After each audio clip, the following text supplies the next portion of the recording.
जंगल के किनारे एक हाथी तालाब से पानी पी रहा था। इतने में एक छोटा सा खरगोश उछलता कूदता आया।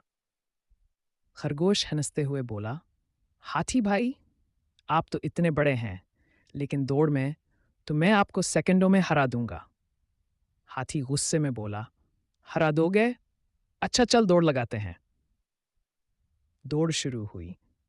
हाथी भारी कदमों से दौड़ रहा था, जबकि खरगोश आगे पीछे उछल रहा था। हाथी भाई, पीछे देखो, आपकी पैंट फिट गई है, खरगोश ने कहा। हाथी ने घबराकर पीछे देखा और लड़खड़ाकर गिर गया। हाथी गिरकर मिट्टी में लथपथ हो गया और सारा जंगल हंसने लगा।